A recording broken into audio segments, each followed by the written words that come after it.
Hello and welcome to the Breaking Bitcoin Market Update. I'm your host, Crypto Jack. And it's coming to you live this Tuesday, December 1st, 2020. It's another historic day in Bitcoin land today. We attempted to mount another assault on 20K before volatility kicked in and sent price diving violently below 18K earlier this morning. It caused major liquidations across the futures markets of long positions who are hoping to take the breakout to the upside. In traditional markets, we also have the SPY at all-time highs, but to discuss all this and more today, we have two of our lead analysts with us, Alex and Jason. How you guys doing? Pretty good. What a way to open up the morning, huh? I've had worse days. Yeah, I mean, it does look like a really volatile movement, but it's always important to scale it out. I mean, look at the monthly.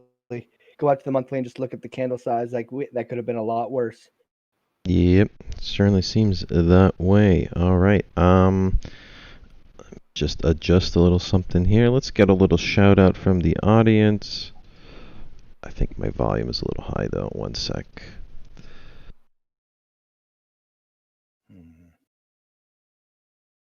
All right. We'll get a little music going and do the usual, guys. We're going to run through some of the charts. I don't think Alex will be with us for a part of the show. He does have to dip for a little bit, so Alex may only be with us for a short while. Let me quickly switch scenes to Alex's monitor because for some reason I can't connect to Jason. And while I troubleshoot that, I'm going to quickly shout out the audience. See who is in here early this morning. Let's take a look. We had Dr. Fersona in here saying, "What do you mean live in 40? Haven't you heard of instant gratification?" No, we give our audience plenty of heads up. Mr. Ether was in here. We got subtext in here. Good morning. Boris Bitcoin, hope everyone's trading safely amidst all the volatility today. Yep, I hope everyone is as well. Shout outs to Boris Bitcoin. We got Crypto Caveman in here. Saying, "I thought I'd wake up and see we smashed all-time high already." No, you woke up and we almost did. We kind of collapsed from the all-time highs is what we did. Like a flan in a cupboard. S. Hyatt says he was first. No, Mr. Hyatt, you were definitely not first in the comments. Crypto Caveman, ETH 2.0. Make a new all-time high. We did make a new all-time high. Yeah. Did we hit the all-time high on CME? Well, I guess it's all-time high for ByBit too because it's never been this high on ByBit, but. Mm-hmm. Indeed. Boris says life isn't that easy. S. Hyatt, wait, hold on. Yeah, I guess wait and hold on for the all-time highs. Mr. Hutt is in here, says, "Hey guys." Hey, Mr. Hutt QC. Stun Gun says greetings. Greetings to Stun Gun. Let's see here. Who else do we have? We have YY in here, says, "What a day." Indeed, if you were active at your trading terminal this all of today, you've probably been through a wild ride. Crypto Caveman, can't wait to see the momentum in the alts again. I think a lot of us are certainly waiting for the alts to make their next move. Profit Bear, he says he's made it. Super Simon, very nice intro beat, mate. Oh, yep, no problem. Andrew says, "Wow, so professional. I must have got to Men's Warehouse." I think he's talking about the pictures. Yes, indeed. These guys are, highly professional, highly, Thank you. That is my LinkedIn photo, actually. So. Yeah, straight out of covers of GQ magazine here. We have some of the most eligible bachelors in the crypto space here, guys. So, Wait, I am not a bachelor. Don't rush. You're gonna get me in some deep trouble. Yeah. Miss Jason. Thanks, Jack. Right? I mean, I'm fine with it, but yeah, definitely gonna get me into some trouble. Joanna loved the show, says good evening, afternoon, morning to one and all. Yes, good morning to you as well. Gonna mention the last few people and move along. Jordan Stotts is in here. Khalid Hazimi, I High Cracking Crypto. Let me see. B-Flow's in here. Mikhail Kittner, good morning. Across Canada is here. Hello, Mr. Across Canada. Dark Rico is here. Nice to see you, Dark Rico. Haven't seen you in a while. And across Canada says, "Are we going to go sideways for a few weeks?" Yeah, I think the analyst and I were talking earlier today. Sure feels like we might be range bound. 20K might be the new 10K, and we might be going above and below it for the next year, for all we know. So we'll see. We'll get into it. Andrew, unless you're on crack. Okay, so they're talking about some Kraken business. All right, guys. So you know how it goes. We're gonna have the analysts kind of take us through their analysis. Alex, I still have you on screen, so if you feel up to kicking off today's analysis, you're more than welcome to start. I feel up to it. Let me go check real quick on when I'm leaving, which was supposed to be before this. 10 minutes ago. No worries, go do your thing. For now, Jason and I will chit-chat back and forth while I adjust a few things on screen. Yeah, so what other thing do I needed to cover? Yeah, we had our Black Friday, Cyber Monday special. I think that expired. If any... Yeah. I must say, we had quite a turnout at the end of yesterday. I probably had anywhere from 10 to 15. I lost count after 5 because it's like, wow, that's a lot of people. Contacted me, and it's very nice. We increased membership rolls by roughly 15%. So feel very good about our sale. Next sale, for those of you who missed it, will of course be our Valentine's Day sale because we love you. And Valentine's Day sales generally are second best sale of the year after the first best Black Friday, Cyber Monday sale. So something to keep in mind if you missed it, or if you suddenly strike it rich in the next 2 months and decide you want to learn how to trade it. Also, something important is stick around with us for the live shows and stuff like that. You don't have to join the premium group or anything like that. Just stick around on the YouTube shows, just see what we're all about. And then I think you'll see for yourself that we're not trying to sell you something here that's not worth it. I mean, ask any of the members, just hang around with us, man. We take this very seriously. We try to have some fun in it. Yep. If you're not sold yet, stick around, hang around the community, check out our daily market update, and I think you spend enough time here, you will feel confident in committing to a that's membership. One of the hardest things. Yeah, that's one of the hardest things about this is like doing it properly also, and trying to say like, hey guys, come join our trading group without seeming like you're shilling. At the same time, like what we're trying to do is teach people how to trade. Like what we do here, I think is very important for everyone. Schools don't teach this stuff. Like I think just basic maintenance over your own financials, stuff like that. This is all pretty basic stuff when you really think about it, but like schools and stuff don't teach us this. And it's with true. Just a little, I had a discussion with someone who was thinking about becoming a member in our general chat probably a few months ago. And I've heard people complain that trading groups don't teach you anything that you can't learn anywhere else. And on the one hand, I agree. I did not go and learn how to trade from a trading group. I went and got a bunch of books. I went and found mentors that I could pester, either in 8 to 10 different Discord servers. If you've known me for the last few years, I probably slept like 5 or 6 hours a night and literally spent all my evenings just devoted to trading and stuff like that, which is, I don't have a lot of responsibilities. I don't have any kids or pets or anything like that. So I can make time like that in my life. Most people can't. But so I mean, fine. It's true. Like you can learn trading on your own. But I liken what we do to an SAT prep academy. Or private tutoring that some parents put their kids in to help them excel. It's like, yeah, you can go learn all that shit in textbooks, kids, or you can go and have a teacher who will put the information in front of you in a way that's easy to understand, and teach it to you in a lot quicker manner to do on your own, because you kind of don't know what you don't know when you're starting out. Like you're like, oh, well, I didn't even know to look up this information. It's like, well, if you had a teacher, they would have told you to look it up. Yep. And also another thing that I like personally is because I personally think that if I were still trading the way that I did before I found this place, as well as the community, if I didn't have that, I do believe I would have washed out trading by now.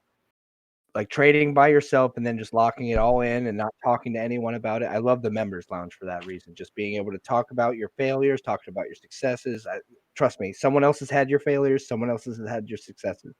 But being able to share those things makes it feel like, okay, the world isn't over. Like this is just part of the game. Like I think that support system is really important, at least for me. I don't know about everyone else, but I found that was the best part of the group for me. and it's one of the reasons why I stick around to this day. But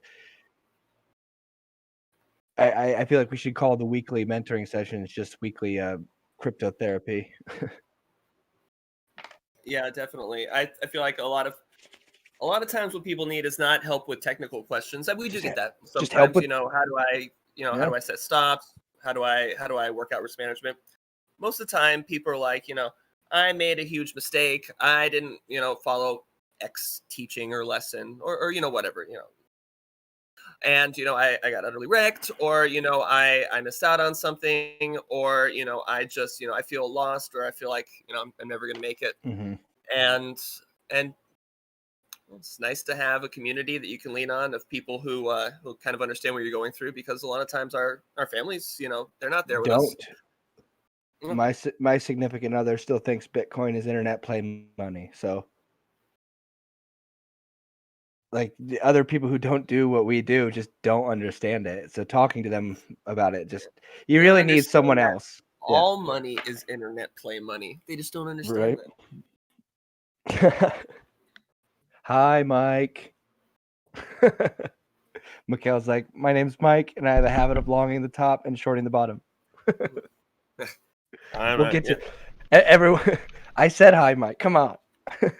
I know. I was going along with the joke, but now no. Go along with the joke. No, he said it. No, I was just commenting on him. Anyways, should we get into Bitcoin a little bit here, or do you got to take off? Or want me to take over? Well, like I said, I was supposed to have taken off already, so that's a good question. Let's just go till you can't. Okay. So, basically every chart is the same right now. So I'm going to show you the one chart that we're looking at.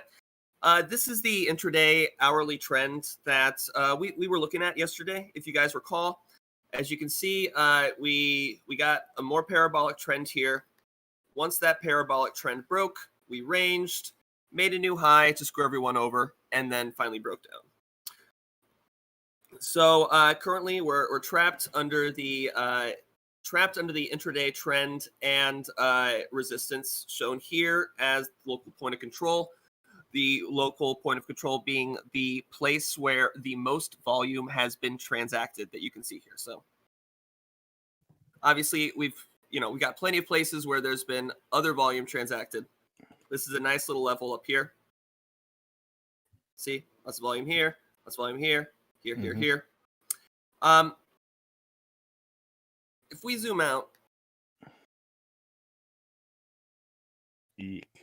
you'll see we have a nice little shelf of volume here at 7.7. This is and support here. So I consider this our first major level of support. This is where I'm targeting this short from. I think we've definitely got room to move down more here. As you can see, people keep buying it up because they've been taught to buy the dip on this way up. Jason was just talking about this with me just before the show. All the way up, buying the dip served you pretty well. And people probably feel the same right here, but they're most likely going to get wrecked. I think it's like that is an important psychology lesson, especially there's got to be just a ton of new traders out there that are just buying Bitcoin for the first time. And I guarantee that last wick to the downside where it got bought all the way back up was a lot of people's first dump, to where they saw it all get bought right back up. And now they're seeing their second one and they're like, oh, why didn't I buy that? So now they might be thinking the same thing. And I do feel like there's going to be a lot of longs trapped here. Yeah, I think you're right. So I think the interesting thing to look at here is the 3-day. So this will close in roughly 5 hours or so, and this will, I think, actually inform what we can expect. So if the 3-day closes above this previous close open right here, that's a strong continuation signal. That's a bullish engulfing candle. And we'll most likely get continuation. If we close anywhere below this, it looks much more like a blow off top, and most likely we can expect downside. Well, probably after some ranging. So yeah, if you guys, sorry, good. Personally, I think that we could start creating a giant trading range from the like 16.8 range to the current highs, I think we might just go into a long. But I mean, we'll see. Okay, well, as you can see, this is the I had this trading range marked out I think last week as where we can kind of expect to trade within for the near future. As you can see, maybe I should have drawn the range a little wider, but more or less we're right back in the range right now. Mm-hmm.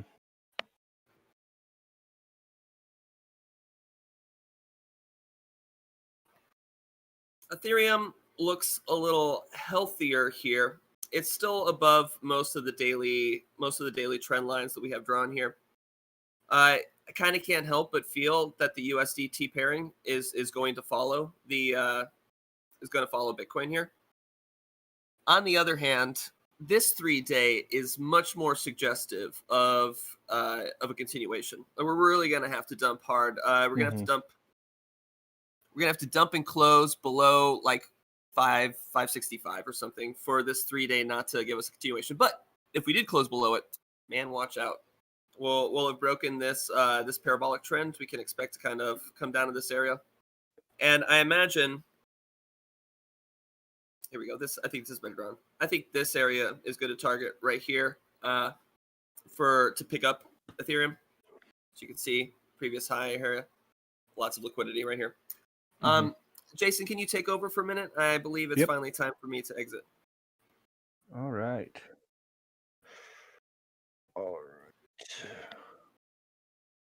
Let me know when the screen is on me, Jack. Yep, switching it over right now.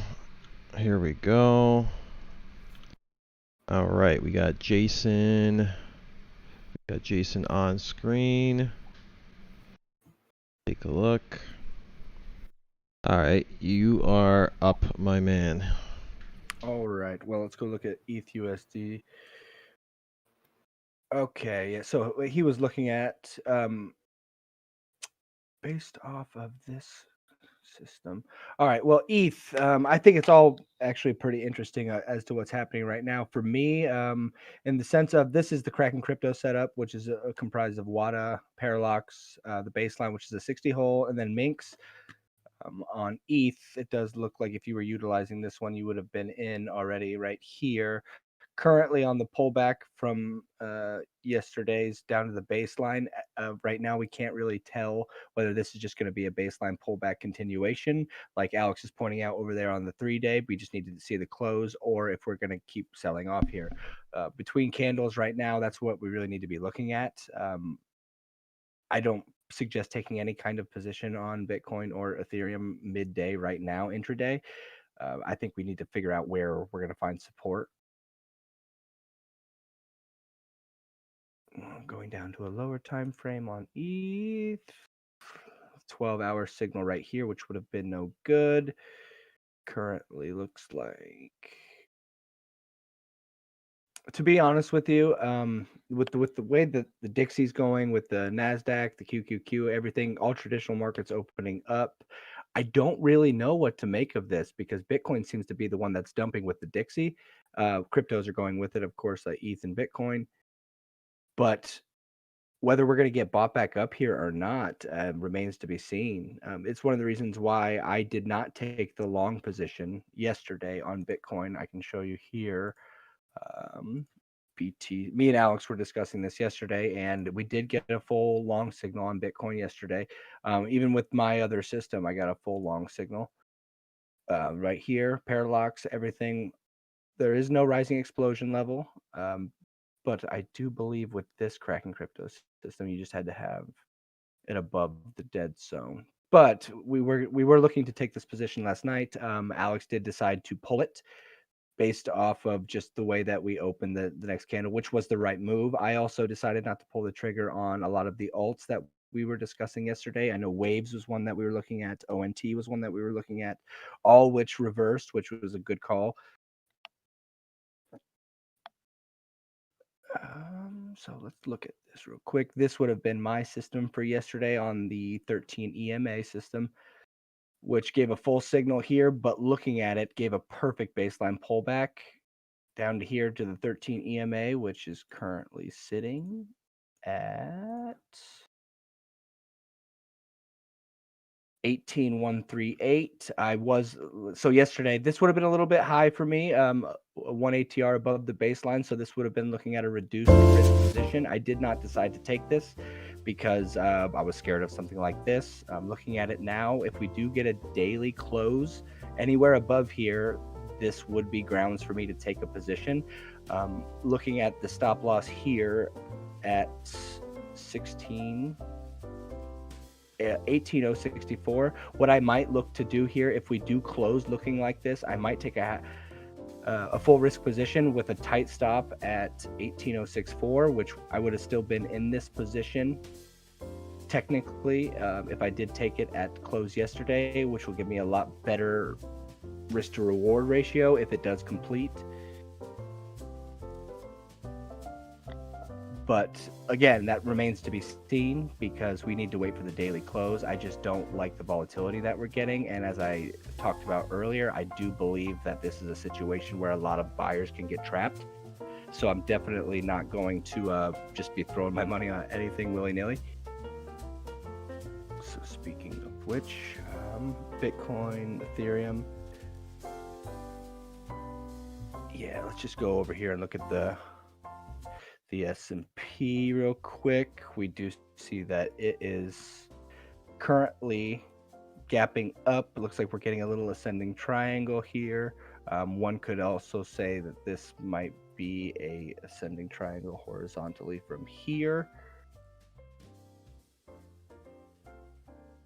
And we are potentially having breakout right now. I would always caution anyone on playing a breakout just right off the bat. I don't believe that this will complete the full scope of the ascending triangle. I think you're going to get some throwback at least down to these levels. And if you don't get it down to these levels, I bet you just shoot right through it. So right now, as it did open up, the SPY did gap up. Looking at taking a position here, you should have been in a position back here, which would have already hit your... Oh, no, you would still be in this position waiting on TP1. But taking a position here, I do not think would be a good idea on the SPY. We see that also with the QQQ gapping up. All of these look pretty similar. We're all gapping up here. Markets, I mean, the only one that's not really gapping up is Bitcoin or cryptocurrencies currently. But what else should we take a look at? I'm not used to leading this, guys, so yep. I'm gonna... No worries, Jason. I do appreciate what analysis you are doing today, of course. I'm sure the audience is as well. I would just like to add to it as well, as me and Alex were talking about this, and we did get positions that we were not supposed to take. It's just strategies were telling us that it was a statistical probability that it might be a good position. But instead of taking the position, we used our discretion to not take the position. And a lot of people look at this the exact reverse way. They look for reasons to take positions when they shouldn't. Even though we were getting a full signal, we didn't really trust what was happening. So we decided not to post one for the group, which ended up being the right call. Alex actually posted a short this morning from, I believe it was 18,913 down to 18,7, which hit very quick, which was a great call on his part. But it's important to stress that sometimes the best position is no position. Let things develop the way that they're going to, and then use that evidence to find yourself a position. Because right now, we would be stuck in a long that would be well underwater. Instead, we took a short down. We've taken profit. The stop loss is at break even for the group at 19.3. So right now, we can just let Bitcoin do what it's going to do. And if it decides to just blow up, then great. We're stopped out at break even. No loss on the trade. We already took 50% off, and then just let it ride and then wait for your next signal. I think it's really important to stress that sometimes you don't have to be in a position, even though the market's moving. Indeed. But yeah, I just wanted to make sure to stress that because it's been something that's hurt me in the past, and the more and more I do it and practice it, the more and more I see the benefits and wish everyone else would practice it as well. Word. All right, I'm gonna quickly review a few comments that came in the last little bit. Challenge Investor says peace, go metals. All right, so Challenge Investor peaced out, but he did leave us a little bit of advice, and that is get into your precious metals, guys.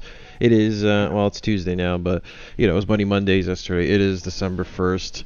If you haven't made your monthly or weekly investment allocation, well, maybe take Challenge Investor's advice and go metals. Andrew says, Caprica, Ron Legato's here. Adil A says, hello everyone, welcome Adil, haven't seen you before. Agency is here, welcome Scooter, welcome to the chat. Boris, Bitcoin, I feel like my economics degree was a gigantic waste of money. I bet a lot of people with post-secondary education may feel they wasted some of their money, especially if there's if the Biden administration is going to wipe all your student loans away. Well, don't you feel like a sucker for having paid them off? All right. Boris Bitcoin milk. said he learned how to trade instead of going to, or he wished he learned how to trade instead of going to college. There's always still time, bud. Always still time. I mean, you got to pay off that student loan somehow. Your trading gains are going to probably be one way. Crypto Caveman, this group will be the best thing to have happened to your trading career. I highly recommend. You will learn a lot and don't need to stay forever. Oh, that's wonderful words from Crypto Caveman. It really is super important to point that out as well. And what we do, we're not making you dependent on us. We're teaching a man to fish here. So like it depends on you. How hungry are you? If you come into the group with hungry for knowledge, hungry to learn, you're going to get everything you need. And within 3 to 6 months, you realistically could be out on your own, never needing us again with all the knowledge that you got. Because that's the whole point, teaching people how to trade, not how to follow signals. If you're just blindly following someone's signals, then you're never going to know or be able to learn from your trading. You're never knowing why you're in that. Why did you make that mistake? Why? How can I change this in the future? Like, this is all up to you. Indeed, and that's one of the things we certainly do around here is teach a man how to fish, rather than just throw you the fish all the time, right? Daniel Hutchinson, my family thinks I'm absolutely retarded for investing in crypto. I bet a lot of people here would probably share that sentiment, including Ron Legato, who says, my wife blows a gasket when I start talking Bitcoin. Mm-hmm. A little shout out to, I noticed a bunch of people talking about gold here. And I mean, I remember talking yesterday about gold, how I'm not a type of person that tries to catch bottoms, but I did like gold yesterday. And a little shout out here to SS Hyatt, who says he was watching the 4 hour and he snagged gold at 1767, which is the white line I have marked out here. So Thugnificent here is just playing gold like a superstar. Hanjan says, oh, sorry. You had something else to say? Hanjan on the 4 hour. We made a higher high. Maybe we're making a higher low now on BTC. So he's talking about the Bitcoin 4 hour. Maybe we'll take a quick look at Bitcoin on the 4 hour. And he's asking about the higher high, and are we going to make a higher low now? What do you think? How's this ascending pattern? According to him, we made a higher high, which was we did tap slightly. That wick did reach a little higher than it did yesterday, but not by a lot. Yeah, it did. And here's the thing on this. I mean, especially looking at, it depends on which chart you're looking at. I'm looking at ByBit here. ByBit doesn't have the all-time high of what Bitcoin was at, but you could say that this is a new high within this chart. And it depends on how we're dealing with the reaction right now. This could simply be a liquidity raid swing failure. But as for now, we don't really know. I mean, looking at the 4 hour, I think things are actually starting to look pretty negative. I guess as we're talking here, we're continuing to sell off, aren't we?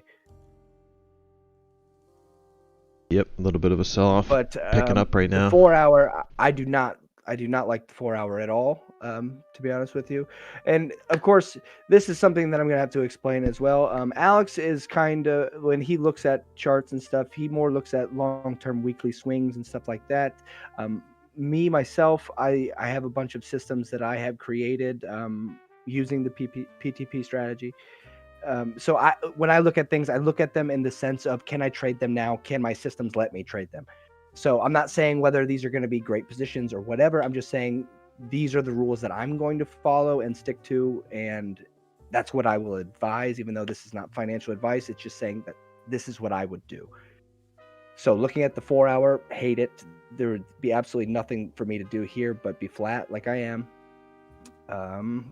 I have tested my 1 and 4 hours pretty well. I do believe we're getting a continuation short on this, which is not a good sign for price currently, which would have us, let's just see here, Quadrigo would put us down to, boom, TP1 would actually have us here 18626, which we are currently pressing down towards. No way of knowing whether that will complete or not, but in this sense, things are definitely beginning to look bearish. Higher time frames, nothing to really tell here. You would be, I mean, it is important to note that a lot of these trades worked out beautifully. I mean, this right here, rising explosion level, WADA isn't green, but it is above the dead zone, which would allow you to take it. Time transformation cross above 0 and a long signal. Boom, you would have hit at least 2 TPs here. But, I mean, this is just an example of how these systems work. I would think moving to ETH, that ETH is beginning to look similar. Yeah, I mean, the charts look pretty much identical here. Whether we get follow through from Ethereum before we get anything out of Bitcoin, I do not know. I do find it curious that the Dixie's crashing right now, as well as cryptos and everything. But I mean, if you go back to March, everything was crashing. But curious enough, the S&P, everything else seems to be gapping up, which kind of to me lays credence to the fact that the ascending triangle that I pointed out on the SPY, I think we're going to get some mean throwback from that. I think Bitcoin and Ethereum, the crypto markets, are kind of leading the way here on showing us direction. Whether that be right or not, that's just kind of my idea. What else do we got to look at? All right, moving along. I see a few comments here from Subtext. She says, what about teaching? Hold on. I saw something a little earlier. Before I get to that part, where was it? I saw something along. Okay, here we go. Subtext says, what would be amazing is if we form another double bottom and then retest the top again. Yeah, could we might potentially range like that, test the bottom, go back to the top, test that. It could be a cool range to catch. I mean, the volatility is solid right now, so if you could somehow, scalp these moves. I agree with that as well, and I think even looking at long term, if you look at this, I mean, maybe the weekly will point this out well. So, depending on how we close, I mean, I could definitely see us coming back down to test these lows again. I really do feel like we could range sideways from this level to this level over the coming week. 12 hour. Because things are getting really heated right now. The volatility is clearly high. We saw within 1 hour candle, we wicked all the way down here, and I just don't believe that that's done yet.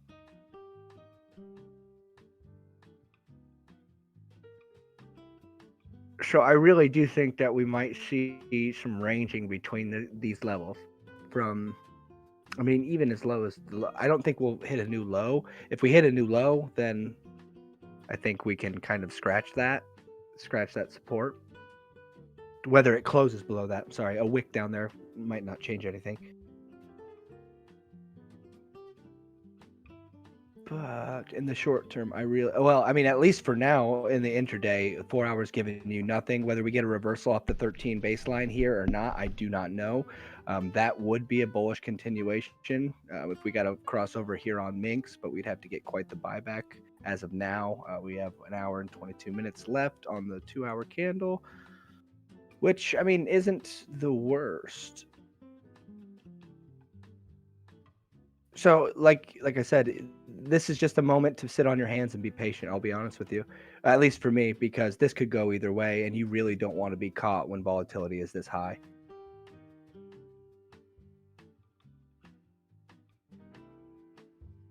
right. So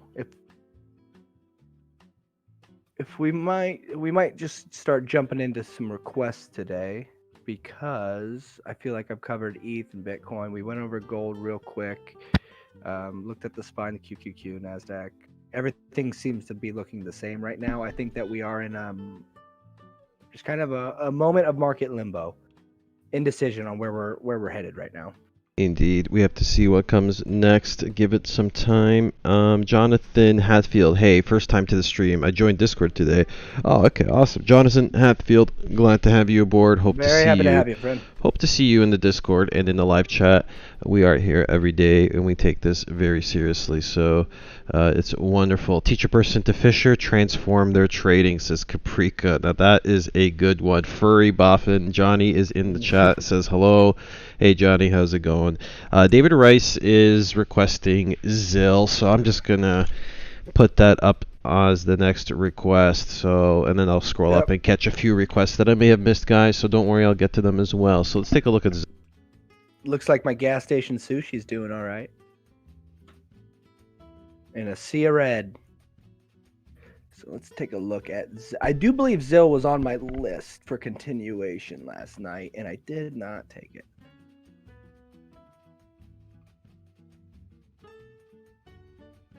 I believe, right? Yep.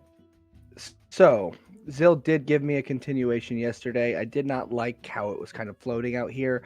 Kind of felt like you'd get a better price waiting for the baseline.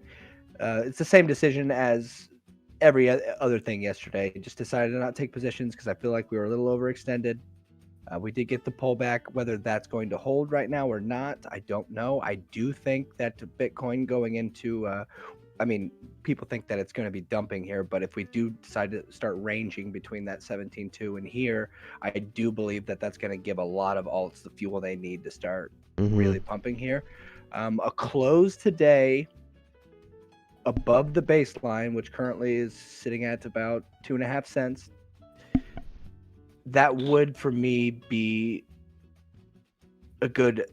Yesterday you should have entered. So if it closes anywhere like this, you could just think about it as I would have already been in that position. Just take the same stop and as you would have had when you entered, get a little bit better entry, and then see if the trade works out. Of course, if it closes below the baseline, it's invalidated. Don't worry about it.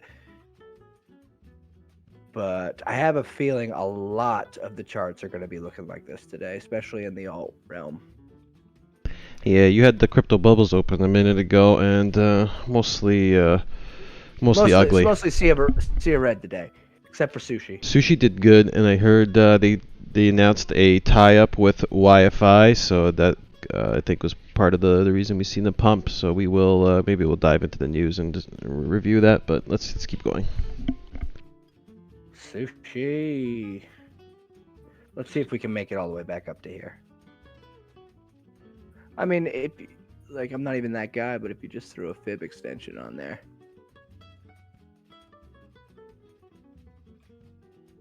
Yeah. Let's just see. That's what I like. Let's get this sushi.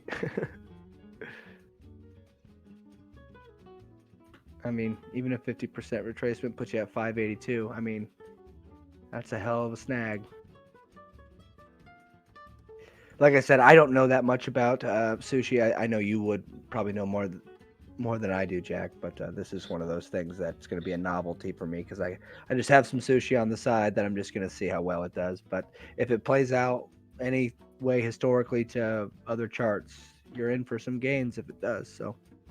Seems to be doing well in a sea of red, so doing something right. Indeed. All right. I'm going to move on to the next request here. I'm also going to do, I see Arnaud M asking for a token that we didn't do yesterday. I recognize the name. I recognize the request. Arnaud, we will do you next because I do know we forgot to cover your token yesterday.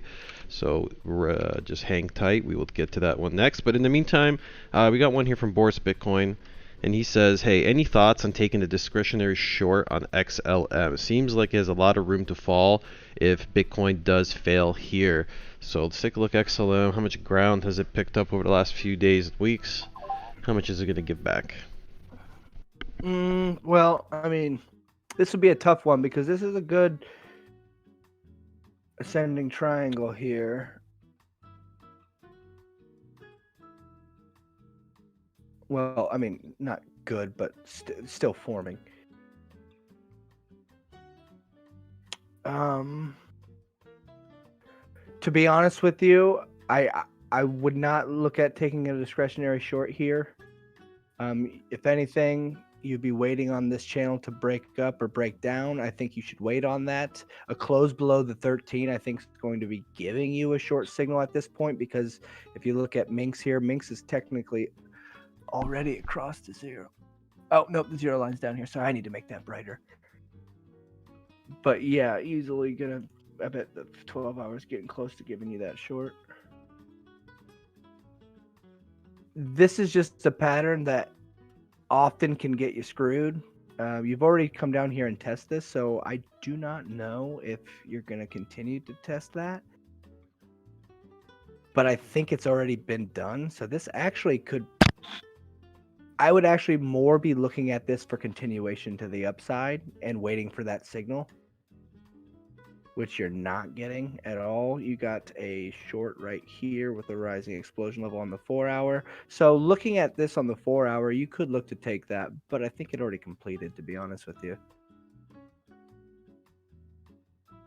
And that's another thing. If you see a signal that already has wicked down and hit your TP1, it is no longer a valid signal. Do not try to ride it again. Okay, so yeah, your short signal right here would have already completed. So on XLM, I would be flat on it, to be honest with you. You've already completed. You might come back up and... Sorry, I'm getting a double loop on my voice here, and it's very distracting. Make sure you mute your stream or something. Weird. It is. Am I hearing yours? I don't know how I'm hearing that. You hear me? I hear my own voice, and it's very distracting. That's odd. Maybe you do have the stream open behind you or something. No, I don't. I know I don't. But not too if sure. XLM were to dump, I think you could easily take it all the way back down to here. Because once you invalidate this support level, you're definitely going to go back to the beginning of the breakout, in my opinion. So if this does not hold here, you're definitely looking at a further retracement. But I will admit that alts are kind of looking good right now, in the sense of, like, even their chart patterns. Yes, we're selling off right now, but that doesn't mean that it's not going to get bought back up. But in terms of taking a discretionary short on XLM, I think that window has passed. You might get another opportunity here. Looking at the 12 hour, I mean, you're going to need another 12-hour candle for sure. So you're definitely in a waiting game at this point. All right. So, well said, but we do have to shuffle along. But Boris Bitcoin says, appreciate your analysis, Jason. So that XLM goes out to Boris. Andrew says, pick XLM back up at 12 or 13 cents, says Andrew. So Andrew's looking to... That's right within that. I mean, right where I marked out here, it's a little bit lower, but it's about 11 cents. So yeah, right within that range. I think that's a good spot. I mean, you might even test this 100 EMA down here. Indeed. But like I said, if we start getting real sell-off from Bitcoin, I do kind of expect BTC pairs to pick up the slack. All right. Which we don't know if that's gonna continue or not. I got the next one lined up for you, unless you got some other threats in your mind.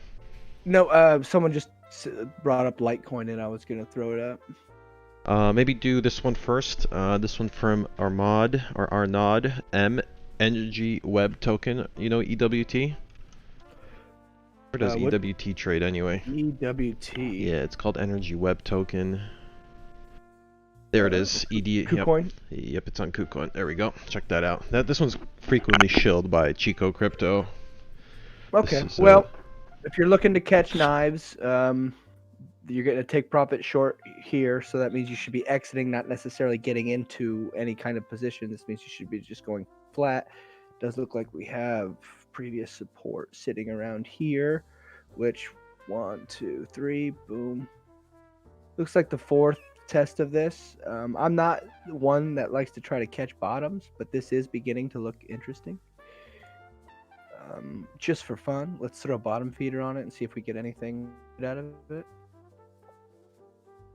Ooh. But are the stats worth a damn?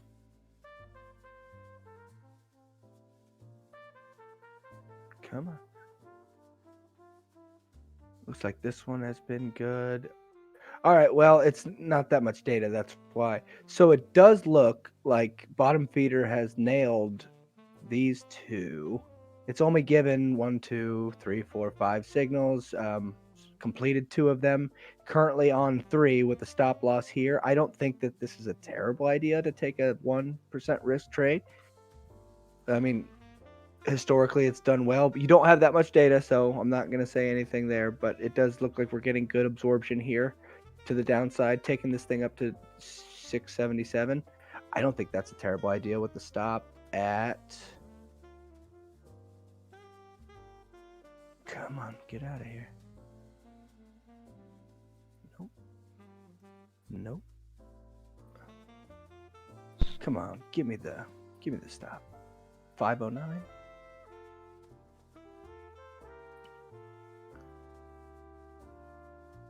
Okay.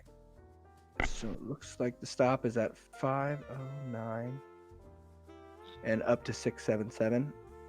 Like I said, I'm not one to try to catch bottoms, but bottom feeder does do well. I mean, historically on this, it's a very little data set, but it's doing well already. But I don't think it's ridiculous for you to try to catch a bottom here if that's what you were trying to do. In terms of daily signal, I think it's going to be garbage because it's probably trending to the downside as of now because you are looking at catching a bottom here. But the other side of this argument is it's pressing its all-time lows here, and it could continue. I mean, this could be... There could be a lot of cases made for this right here on triple tapping that, but I don't think this is terrible. I think you're oversold on... You're probably about to get a crossover on time transformation, rising explosion level, but that could be to the downside. This is one of those ones, man. I'm not going to say you should buy it, but if that's your prerogative, I don't think it's a stupid position. I think the risk to the reward is there. All right. There's one here. What's your thoughts on Litecoin? I'm not sure if that's more of a chart request or just a general thoughts on LTC, but maybe put the chart, LTC chart on and let's maybe just take a look at it. I was noticing this yesterday, and this was one of the ones that was on my list. And man, I should have just played these baseline pullbacks because even if I just did that and exited now, they'd have been great trades. But yesterday I gave a full long signal, little overextended, so this one would have been half risk. This is also why I didn't take it. Yesterday just had a bunch of these signals that I just wasn't trusting. If I would have looked to take the baseline pullback, would have been well in profit by now. I think LTC you should look for the close because this signal will still be valid. If it closes above, I would say half risk, but anywhere above this baseline, you could still realistically take a full risk long on LTC with a stop at about 74.45. I mean, these things are not sure things. Anyone that follows along with my trading, I do my best to try to put out only the best signals I can. Try not to put out too many losers. But this right here would be something that I would definitely consider if it closes the way it is. If it closes higher, half risk, but anywhere below the 13 EMA and yesterday's close, I would probably look at full risk. Litecoin looks good here. That's what I'm saying. The alts seem to be holding their own here. Yeah, I remember you guys were talking Litecoin this morning in the staff, and maybe this trade's still on the table. Oh, it very much could be. And like that's what I'm saying. That's why it's so important to wait for daily close because, I mean, this looks great here and you take it and then all of a sudden it closes well below here. And you're like, ow, now I'm going to wait for it. And then you hold it and then it keeps going down. Always wait for your close. Cut your losers quick and let your runners run. Indeed. Let's take a look. But Litecoin is definitely looking good here. All right, let me review the next couple comments and requests. All right, C1 for Ripple, XRP. Where was this? I just scrolled past. Oh, yeah. RJ Jamal in the live chat asked for XRP Ripple, please. XRP is the same chart, man. Like I said yesterday, a lot of continuations and a lot of long signals, but it just felt like they were a little too overextended, needed some pullback.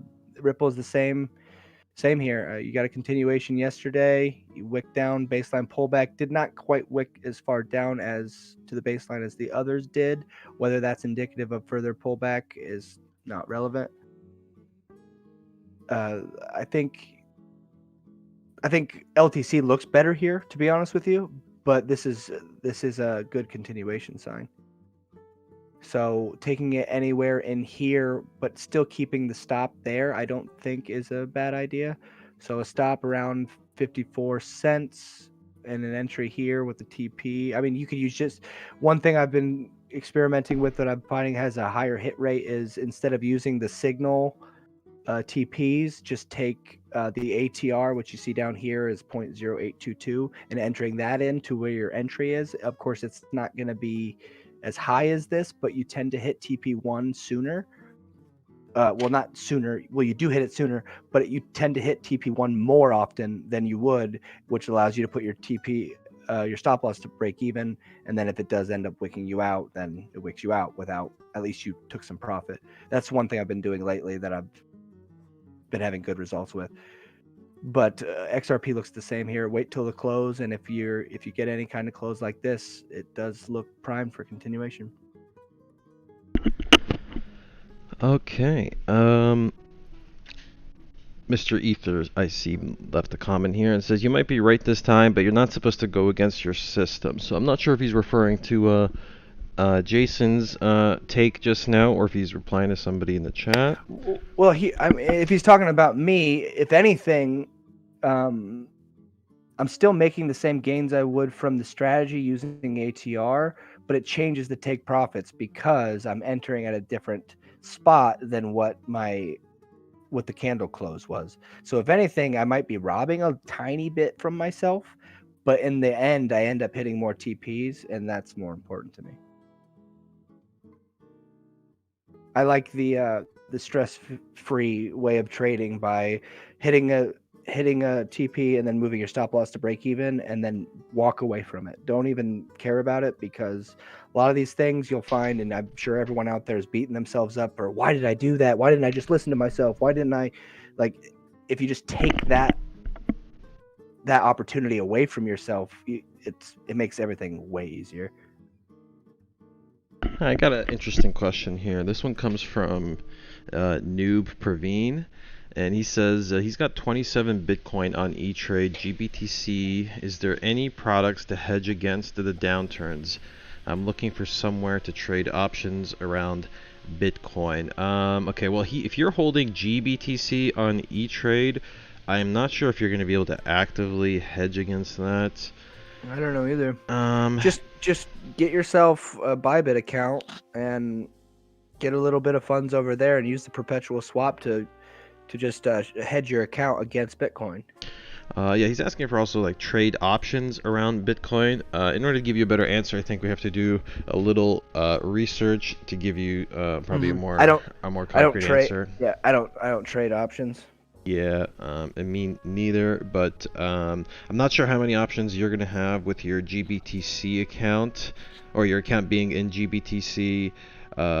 So you may not be easily able to hedge it, but generally what we do around here is we do go to a futures market like ByBit, and we kind of you can short there. You can 1x short, or we can short our position in a way that hedges the total of our account. So generally, basically, yeah, in a nutshell, you just go and look at your account balance of your entire trading portfolio, or if you're looking at your investment portfolio, if you're looking to hedge up your entire portfolio, and then you just look at that balance, and then depending on how much money you have to put onto the exchange, whether it be a third of it, a fifth of it, whatever. Just look at the right leverage that you need. I would suggest not going anywhere over 3 or 5 if you're looking to long-term hedge, but then just put out that many contracts short to where it protects you. Basically, if it goes up, you have the same amount of USD because you're losing a little bit of BTC, but the appreciation of BTC is appreciating at the same rate as you're losing, so your USD value will stay the same. And then if it goes down, you'll also make Bitcoin on the way down, and your USD value will stay the same. That's just one. That's the way I hedge. Makes it pretty. Yeah, you're definitely in the right place for hedging advice. It's certainly a strategy that hedging strategies. That's a different whole different conversation, because there are so many of them out there. Indeed. But one of the main things that attracted me to cracking crypto and Justin was his approach to hedging and protecting your USD valuation of your crypto portfolio through through creative hedging techniques. So and me as a Bitcoin maximalist, I keep most of my Bitcoin in Bitcoin. I mean, my investment in Bitcoin, and then I just will trade the perp swap. And then if I need to hedge, I will simply just put the contract short that I need and let it sit. But I'm a Bitcoin maximalist in that I think that Bitcoin will be way higher than this in a couple years. So it's more of an investment. Yep. Han John says FTX and Deribit have options. Yeah, I do think they have that. But again, neither Jason or I are particularly. I'm just not someone that trades. Yeah, we don't trade that. We're not particularly knowledgeable on that. But if we had Justin or Alex here, maybe they'd be able to illuminate some topics on the matter of options. But we'll get into that maybe next time. Noof Praveen says, sweet, cheers. I'm going to check out the futures. Yep, hope you enjoyed the answer to that one. All right, let me see what the next request to highlight is. I may have to scroll. I saw one right at the beginning of the show. Let me go up and get that one. And let me see who asked for link. Andrew. I don't think we've done link yet, so let's cover. We have not done link. Let's go look at the old chain linky, Oh, stinky linky. Interestingly enough, you're getting a long signal, which I do not believe. This is going to be a false signal. Because your WADA is just not going to get there, I don't believe. But looking at link here would just be a no trade zone, nothing to do.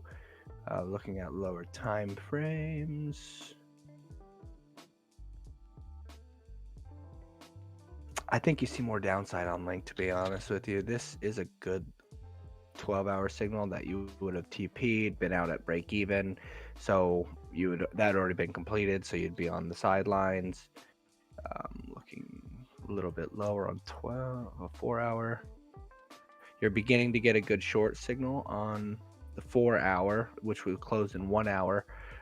If I'm going to go to this, I would like to look at my 4-hour system.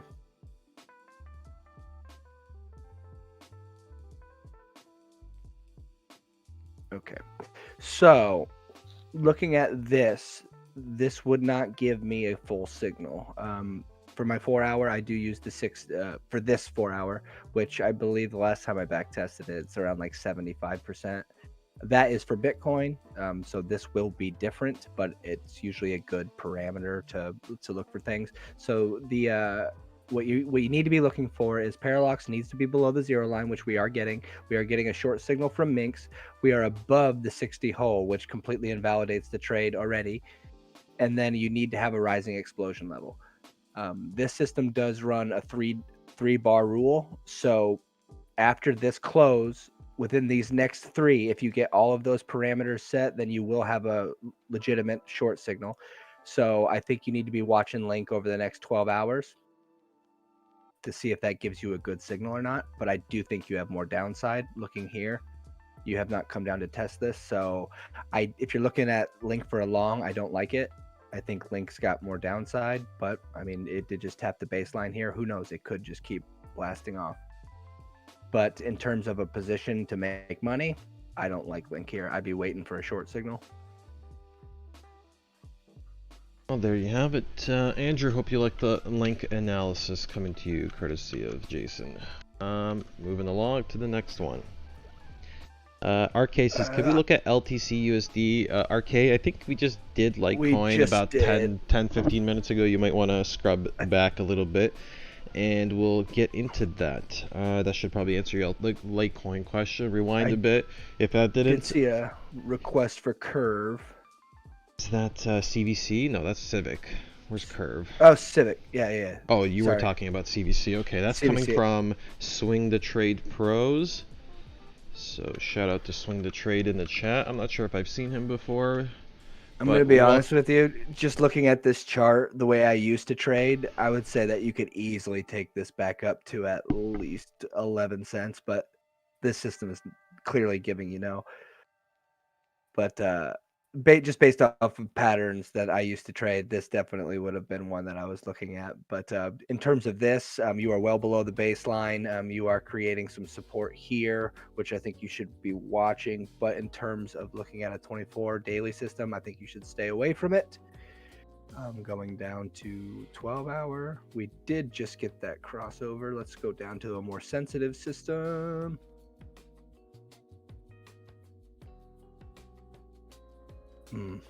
See, this is one of those ones where it's just not our trade. It did give you the long signal, but you're below the 13 EMA. You got enough explosion WADA coming here, but you're just simply not there. The trade did work out, but that's what I like to say, just not your trade. The whole thing about building systems is not about being right. It's just catching the movements when they appear. And if you miss it, don't worry about it. Stay out of it. So I do think Curve might have some potential to the upside, but in terms of positions right now, I'd be waiting. You could end up, if you get some pressure here, buying pressure with a rising explosion level, today actually could end up a long signal on CVC. You just have to wait for the close because we are right there at the zero line. We're damn close. So watch this for the end of the day. Daily close could give you a good signal. Yeah, our audience is always tipping us off to potential trades. And I like it too because you can only go through the charts so many times a day, and then when people point things out to you, then they kind of stick with you. And in a day where everything kind of looks the same. Indeed. Well, Swing the Trade Pros. Hope you appreciated that analysis. Let me see what else we have left. How long's the stream been going? About an hour. We got 89 people watching. That's solid. We got solid numbers today. If you're watching right now and you haven't smashed the like button, please do go over to your YouTube window and hit that like button. I did my best. Hope everybody's enjoying the show today. Hopefully the audio, everything is on point. We got a light music running in the background, and finally we got a new layout for today. So I hope everybody enjoys the new screen layout. We did try to swank things up a little bit. We don't have we're not doing our usual show. You're going to be seeing the analysts on a regular basis, so we had to make the window look a little better. Matt Watson, I had invested years ago in Bitcoin and Litecoin Dash Ethereum at the very low prices. Could you discuss where I should be looking to invest now, or maybe move some of my portfolio? So I guess Matt Watson's asking about his crypto portfolio and how he should maybe handle it from here. So he says maybe move some of my portfolio ? So maybe he means take profit. It sounds like you've already invested and you're saying, where should I be looking to invest now? So it sounds like that investment, did you already get out of it? That's what I don't know. I guess I'd have a few more questions for you. Gotta buy Doge. Kind of sounds like he's one Doge equals he's in profits. He's wondering if you should take profits or if you should basically double down and just add more and carry the ball forward. So I would not double down here. No, do not double down because you're just going to wipe all the work that you've done, man. At least give yourself some time. If we do take off from here, great. But at the same time, do you really want to double down here and then we don't? You just screwed all the work that you did. Just be patient and wait for another pullback. Honestly, if you got in that early, I would just be more looking to DCA every month. Indeed. Maybe if you do have a well-packed portfolio and your bags are ready, Matt Watson, consider just continuing dollar cost averaging, Yeah. buy a little bit here, but and definitely don't maybe go into another giant allocation just now at this new high. I know we feel like we're gonna break out, but I listen, feel like your mind, you should sway it from the mentality of where should I add more money in. The first thing you should do is where should I take half of my profit off? yeah, Because that then, answers, I think, the other half of his question, which is like move some of my portfolio. Maybe this is yes, what he meant by move the portfolio. Yeah, this number. yeah, not yet. I do think that we're gonna get. I do think that Bitcoin will see 12K again. I don't know when. I do believe that we will get that pullback. Indeed, But if you you know, if wait you for that. consider, if you are asking yourself these questions, maybe you are itching to take profits, and you will maybe sleep better tonight knowing that you did. So consider maybe not cashing out all your positions, but take a little bit of profit, take some off the top, Yeah. and Treat yourself. yeah, treat yourself, do some holiday shopping, and if we do get a fat correction that takes us down to 12K or even lower in the next 3 months or so, take You some can of tell that all your friends how you're a genius and you waited. and take some of your profits and buy it back up a little more at the bottom. This way, you'll have taken your profits, you'll have added more to your portfolio, because it seems that what you're kind of looking to do, Matt. And I get it. I mean, Bitcoin and these investments have treated you well over the last few years, and I think they will continue to. so there's nothing wrong with taking a little bit of profit, though. If you are way up, because you did say he bought very low prices, so nothing wrong There with you go. taking profit, man. Sell a little bit here, and if it makes you nervous that you sold, well, next pullback, pick it some up again, and then keep buying a bit at a time. That's probably the best advice we can give you for now. It adds up over time. Definitely does. Indeed. Maybe need a little one-on-one mentorship session or something to kind of help you out a little further, but I think that that's a solid answer for Matt in the chat for now. I mean, someone just brought up Dash as well. I mean, I think Dash is in the same boat as all the other ones that I've talked about that have the continuation. Actually, wait, did this already hit? It did not. 119 high. No, it did not. So yeah, I really do feel like this is in this. It's still above the baseline. You did have a good signal. I don't think you'd be crazy to take this position with the stop here if the candle does close within this range of the 13 EMA. Like I said with the other alts, like these do seem to be holding their own, but you need to wait till close. Like we just have to be patient here. Yeah, as far as Dash is concerned, maybe we'll have to poll the audience. But Dash is one of those top 50, top 20, It's got to be top 20 coin market cap coin. Come the next alt cycle, if you're confident there is an alt cycle, I think some of the bigger, more established coins like Dash will stand to gain. So maybe hodling till the next bull cycle to offload Dash if you feel so about it might be a decent idea. But I mean, if you're already way up on Dash and you want to get out today and you want to take one of our analysts' analysis on Dash right now to heart, you can also consider taking some profits. The weekly called this great, but yeah, the weekly did have that nailed, didn't it? Yeah, but like I said, like I'm way less excited about continuations than I am about long signals. We got a bit of a bear in a live chat by the name of JP, and he says 20K is too much of a mountain to climb. So going from considering we just did it in a year. Yeah, 3K to all-time high is too much in 1 year. He thinks it needs to slide back to 14K given how parabolic this run has been. And I think a retracement would be very healthy. I would agree with that. I don't think a retracement down to those levels would necessarily be bearish, but it could be the sign of another wave of bear market before another bull market, but we just can't know that yet. Yeah, I mean, we did have a nice 20% correction last week. Maybe that was all there is to it, and now it's time to go up. But I guess we'll have to wait and see. Stocks will definitely crash in 2021 along with real estate, says JP. I think everything's going to crash in 2021, my friend. Yeah, it could very well be the crypto as well, so we have to prepare for another March meltdown type Black Swan event. Biden marks the end of the boom in the USA, so JP feels that Biden is a bad omen for the economy. Potentially, I guess that will have to be. What are you talking about? It's President Camila. They're gonna build back better. Didn't you hear, guys? They're building back bigger and better than ever. So time to get with the program. We're talking the Biden stimulus package. He's gonna rain. Let's make Biden America bucks. mediocre again. Yeah, they're bringing out the UBI program, so they're gonna rain Biden bucks all over you. And then by 2022, they're expecting it to be Kamala bucks. But I digress. I love how conservatives are so projectionist. Trump literally signed his name, had his name on to every checks, but conservatives are worried about Biden bucks. Yeah, because I remember I remember the term Trump bucks.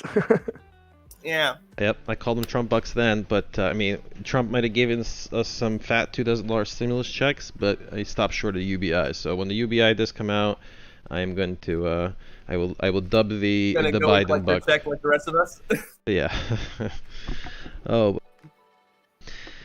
Gian Von Harten, Biden will not be president. Oh boy, let's not open up. Yeah, this let's can not get of into worms. that Let's one. not get into this one. Back on course. Let's get back. You're into the just jealous, coins. Jack, you wanna because you're talk not going about to get that any. NASDAQ news we were looking at earlier? Come again? Yeah, absolutely. What were we looking at Wanna here? look I at missed that. NASDAQ news? NASDAQ news? News. Remember the SEC filing for Oh, diversity? right. Oh, right. yeah. Yep, I can certainly pull that up for the news segment. Don't get me started on this one. We are going to get you started. I don't We're want to gonna- be. Oh no, it's starting. I get it. This is gonna trigger people, but hold on, let's see here.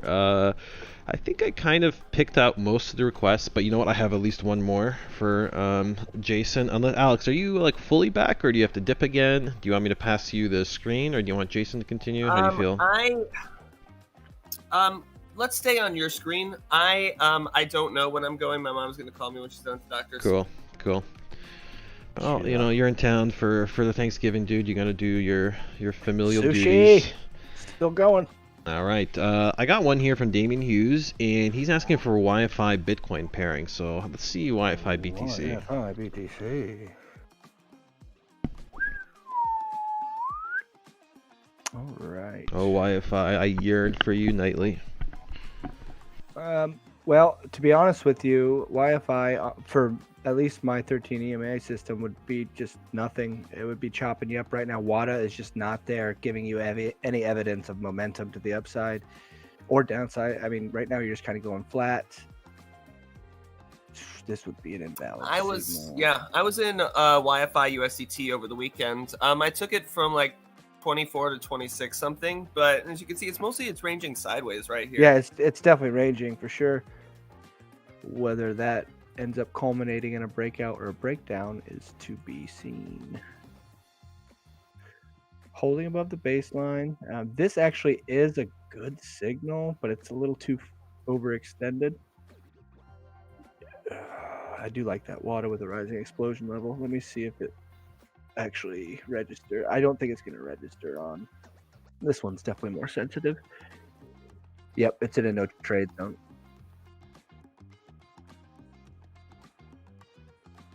Actually, I do believe this close would have given you a good signal. So this actually technically would be a good 4 hours. Nope, never mind. Sorry. Gotta do bar replay.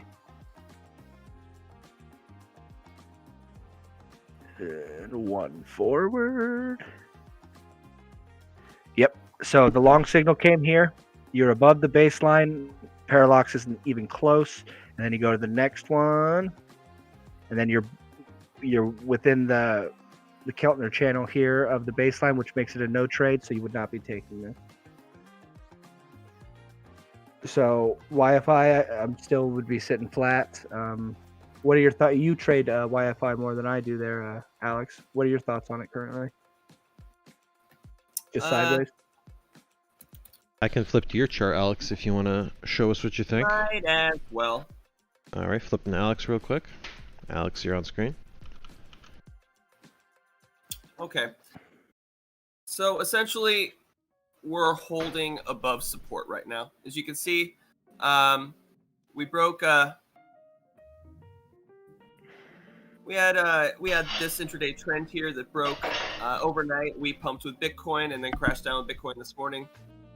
Unlike Bitcoin, we kind of feel like we're in a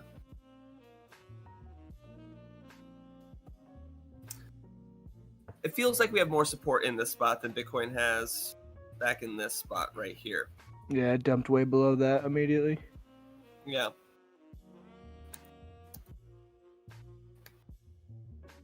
Which is, it's starting to become a common thing here. If you're like all the alts that we went out and looked at here in the USDT pairing, they do seem to be holding better. These are holding nicely, but I really need to see these areas retested down here. This is just unacceptable. Danger. That's what we call white noise. Like, yeah, this area's only been tested once.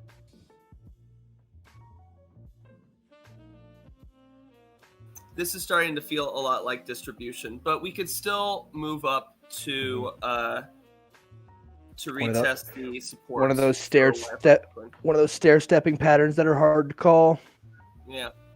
To be fair, we seem to be forming an inverse head and shoulders here. Obviously, we need to break above it for it to even like look like it's going to complete. But I mean, you guys can see it right here.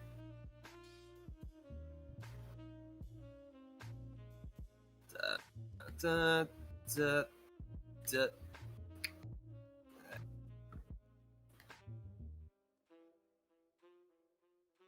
That'll do. So that's interesting. It's really going to depend on what YFI does. I know some of the other alts, they kind of look like they're sinking. XRP here does not look nearly as healthy as YFI does.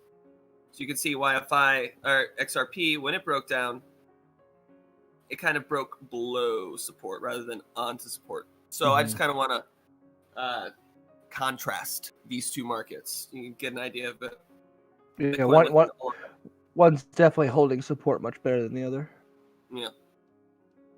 Okay, let's go back to Jason. That's all I back really to Jason. It is Jason doing the TA on a Tuesday in here. So Jason, Jason's world. I'm just living in it. Well, Jason, you're keeping an eye on that Kava, eh? T-Dub's asking for Kava BNB. Kava BNB, damn. Yeah, we're getting weird. Kava BNB. Some interesting. Kava BNB would have you in a short and probably hit and take profit one yesterday or today. Let's just see. Quadrino short. Oh, you're not quite there actually. You did not quite hit TP1. But Kava BNB it's definitely below the baseline. All of these are negative signals. You would currently, if you were playing this system, you'd be in a short, which would be in profit right now, not quite to TP1. You are getting a crossover on time transformation, which if you're utilizing that as your exit strategy, would be a take profit on your short right now in profit. So looking at Kava BNB, it would be a no trade zone for me. If I was playing it, I'd be exiting my short right now.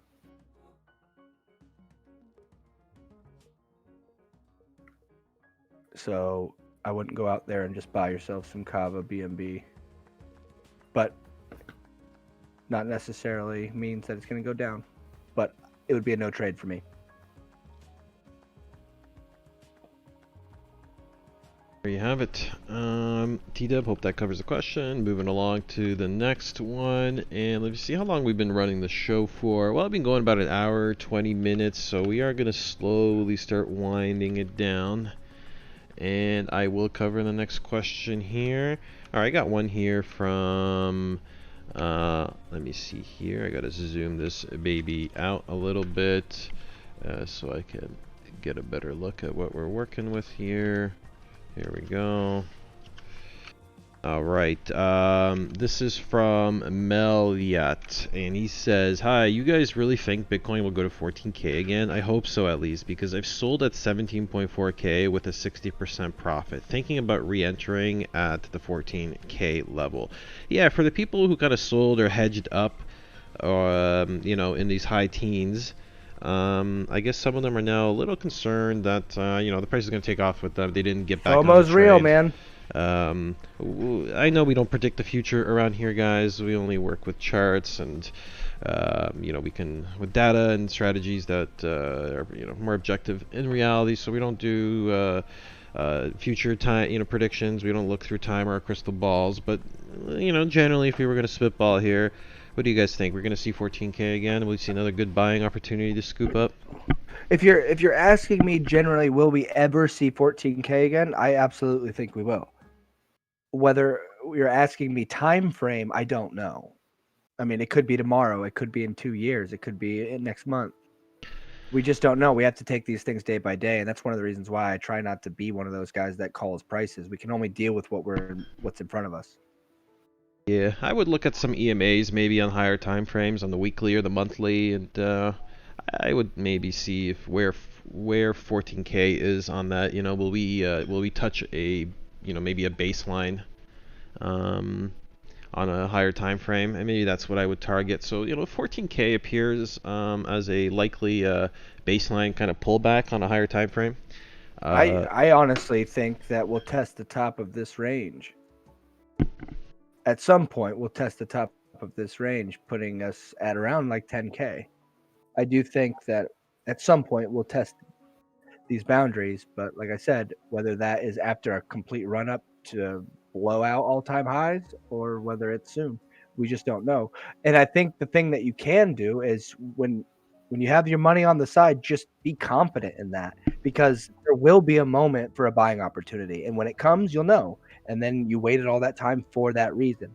I don't think you should feel like you missed out, because if you made a 60% profit on Bitcoin moving up to 17, be proud of yourself, man. You didn't do anything wrong. You didn't exit. Like, don't be mad at yourself for exiting because you did something good. Like, never kick yourself for profits that you think you missed. Just move on to the next trade. Yep. Andrew in the chat concurs. Enjoy your 60% profit and wait and see. Don't be greedy. Yep, good advice from Andrew. I saw more advice here from Mr. Ether. It's a high probability, but not a guarantee. I'm not going to agree seeing 10K again. So Mr. Ether thinks that 14K is in the cards, but a dip to 10 or lower, not so much. And I'm sure many of us think that way. But, with this parabolic run the last few weeks, we did seem like 10K was just a few weeks ago. Here we are flirting with 20K. Maybe we do have to make some of that ground back, and 14K could kind of be the markets go up and down, guys. I mean, don't be surprised by it going up. Don't be surprised by it going down. Moonshine Fuel says, in a normal economy, quote unquote, 14K would be a certainty, but with the state of the mass exodus from the dollar, it's hard to say. So Moonshine Fuel thinks there's a bit of a dollar crisis impending. Well, I think the world would agree a little bit, wouldn't it? I mean, look at the Dixie right now. It's garbage. Okay, let me see what other requests here. I have a few. I see one from David Rice. I'll take this one next because I saw a few other people mention KNC USD. So let's take a look at KNC, please.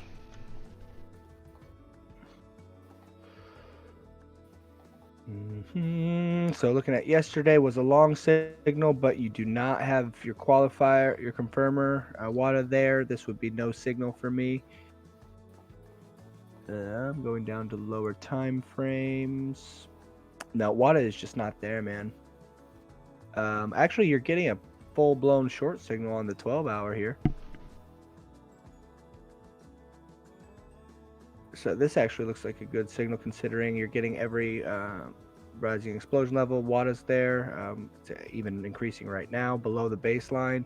Closes in 4 hours, so you might get a very good shorting opportunity at daily close on the 12-hour on KNC USDT, which I do think you probably need to test some of these lower. I mean, Whether that end up being good or not, that's why it's important to wait for your daily close, because that might be above the baseline and completely invalidate the signal. All right. I saw a little conversation here.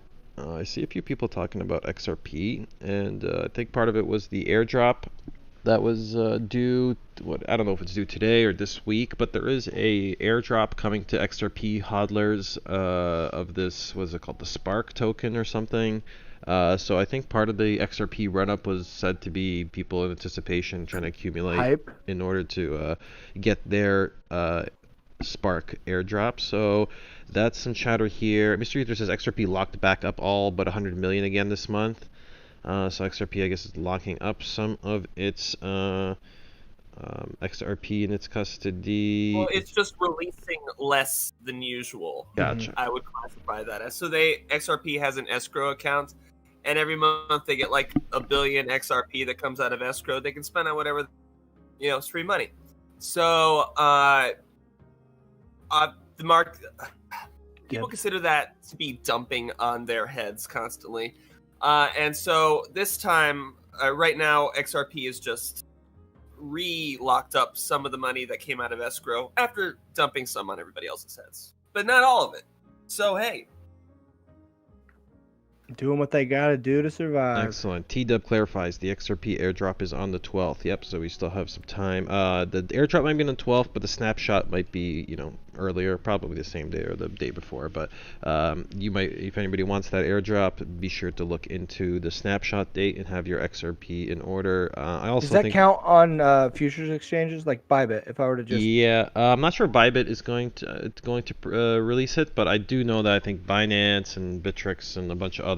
I think Coinbase announced that you'll be getting your dividends. So I think most of these exchanges, yes, if you have XRP with them, they will. Yeah, I'll just have to. I bet ByBit actually has a little thing on it, so I'll just have to look into it. Yeah, ByBit's pretty good, so I imagine they'd get it too. Yeah. But I'm not too sure. I haven't experienced too many airdrops with ByBit. Have I? Next. Okay, so Coinbase wasn't able to do the airdrop, right? They missed some opportunity or something like that. I have to look that up. Did they? Yeah, I think Coinbase, you can't get the airdrop on Interesting. Yes, T-Dub just said, Coinbase said they were not going to give the airdrop to their customers. There you go. Ooh. I think they also didn't give the BCH airdrop back in the day. You or they didn't give the BCH. shysters. I bet they took all of it. I think it took a while for it to finally be released, but I think they finally did give it to you, including the BSV. I think I got my BSV from Coinbase as well. But let me take a look at, there's this one question here. What do you guys think of RNDR? You guys familiar with RNDR? I am not familiar, my friend. RNDR. R2D2? Yeah, when I see that, that is looks this like on Chardex? this looks like Red Dead Redemption to me, but it's render token. Render token. RN. RN. It doesn't look bad in this spot. Maybe I'll switch to Alex's view, seeing that he's got it up on his chart. Alex, we've got your it's on Chardex, I guess. So Alex, your Chardex is up. Definitely getting some action. Woo.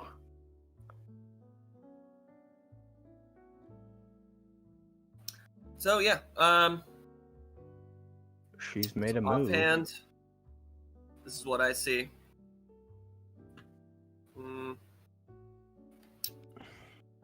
Makes most sense here.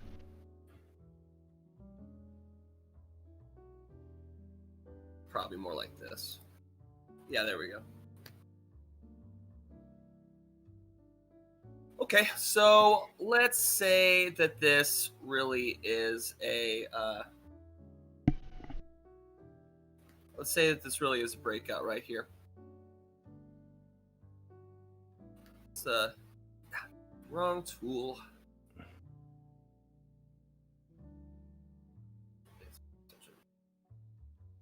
A good place to target is roughly 18 cents. I bet if we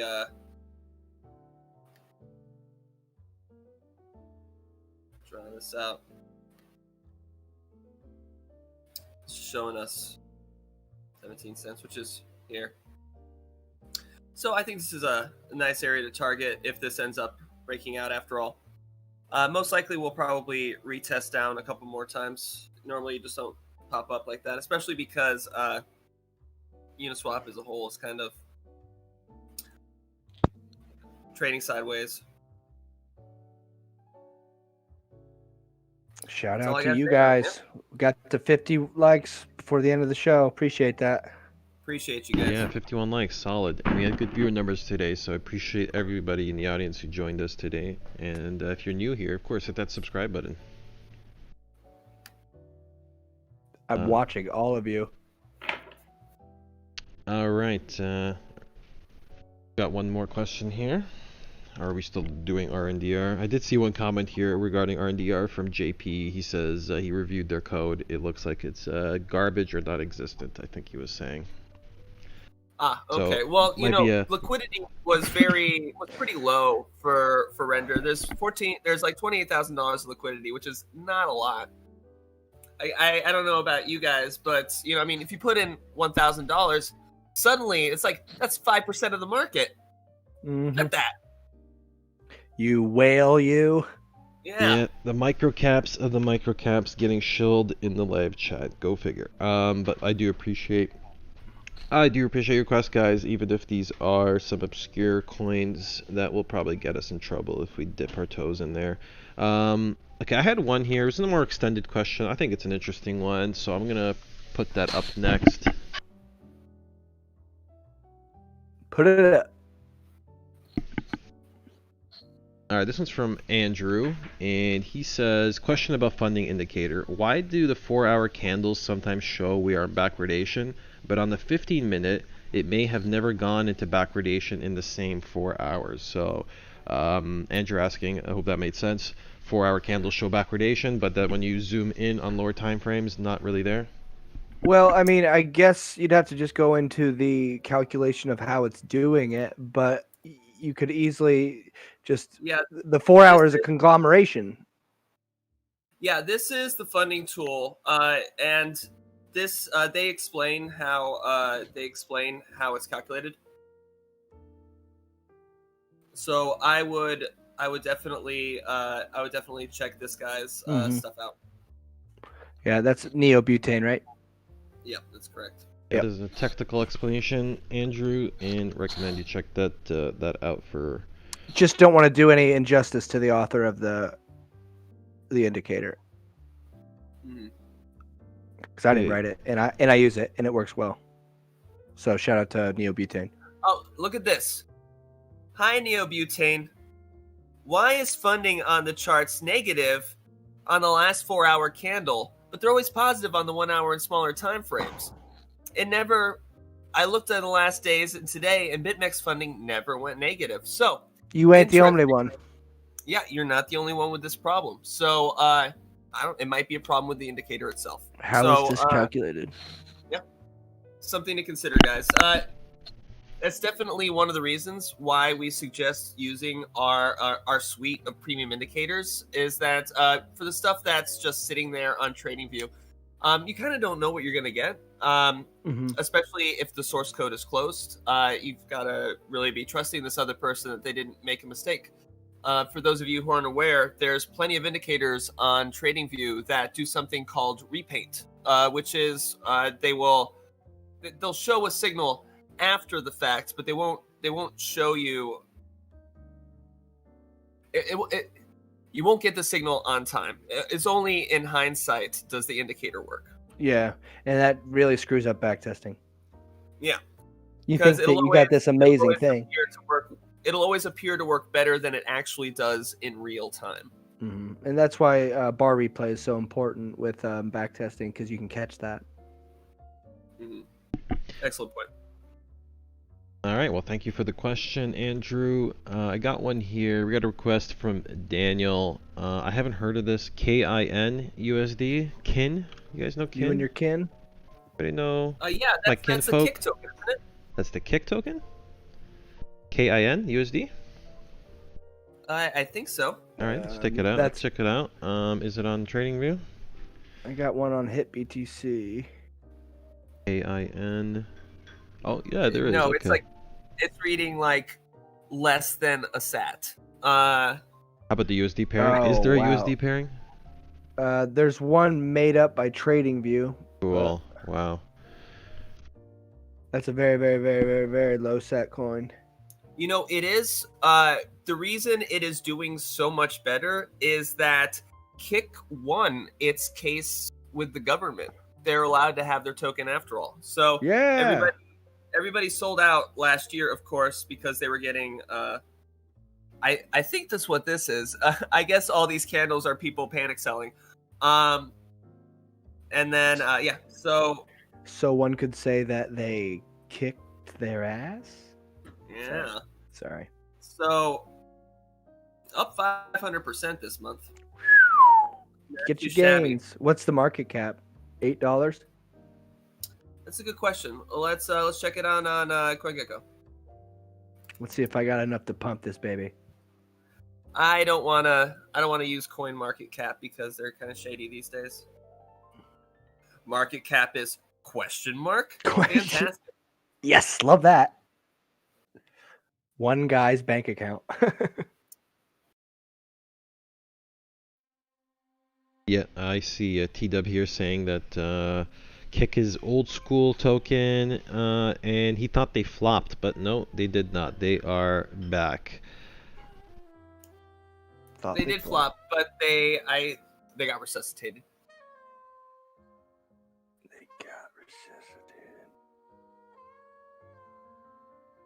Back from the dead. Let's take a look at DCR because I keep seeing Todd Mackey in there mentioning that. I was looking at DCR a week or so ago, and it did look pretty good, but then I forgot about it. Then I forgot about it. Well, I probably should not have forgotten. Oh right? God. I think I saw it like over here, and I was like, they'll probably turn back around like DCR has always done. Yeah, but instead it just stairmastered on you. Yeah. Well, at least it looks a little less. Yeah, and you're getting bearish divergence there on the daily. This was alt season, so DCR did not so great alt season, but it does look like it found a bottom here. I really like this reaction off the bottom. We're seeing a lot of buying, like foom, foom, foom, foom, foom. Those are the sounds of lots of buying. Boom, boom, boom, boom. Look at all that, and we even got like what appears to be a triple top here, and then we don't even retrace it all in this spot. So it's very interesting. What's the weekly look like? 3-day looks like it wants to keep moving up into this area, maybe even recover back into this trading range. Weekly.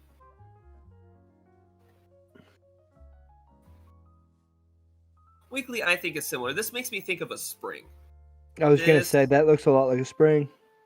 This looks coffee and spring. For those V-bottom spring, yeah. Those of you who do not know what this is an accumulation schematic for how large institutional entities accumulate a token over time. Anything over time. So this is the spring that I'm talking about. So it was a breakdown below support, retest of support, a continuation. If you'll excuse me, guys, that cell phone call means it's time for me to go to the doctor's office. Okay. Right. No worries, dude. Good luck and drive safe out there. Don't get COVID. All right. I'm going to quickly switch back to Jason's scene here, and this way we'll be back in business. Wonderful. Yes. So that would actually, like, getting into Alex's point, that would put us into the C phase of the spring of a white coffee and distribution. So, which if it truly is within that, then you're likely to see more upside. Okay. Is there any news or anything that you wanted to get to, or? Sure. I'm gonna do one last request because I had it already lined up. And where did it go? Let me take a look because I kind of personally wanted to get your thoughts on this, Jason, yourself. I'm curious how my unit token is doing.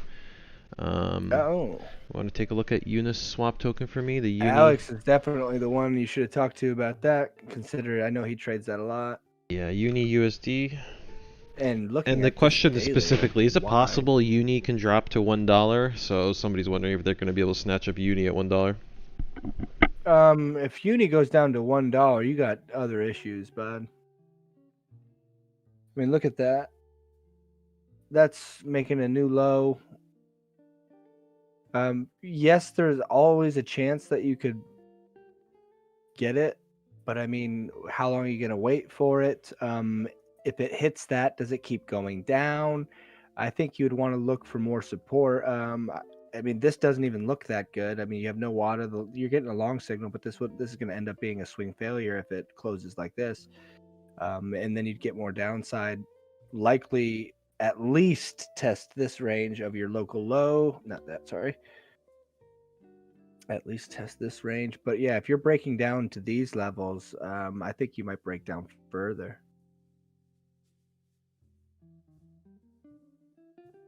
But I mean, in the meantime, I think that looking at this, if it doesn't break right up, you're probably going to range between $2 and current price. But $1, I think you could always put it in and hope you get wicked. But I don't necessarily think that that's like a real good game plan for an investment strategy. Because Yeah. it would just be it would be a very small portion of money. I wouldn't put even 1% risk into that. Unless I really liked Uni token, but then again, I'm not a big Uni fan. So, I mean, realistically, I don't think you're going to snag Uni at $1, but who am I to say? We've seen some crazier wicks. But counting on that is a fool's errand, I think.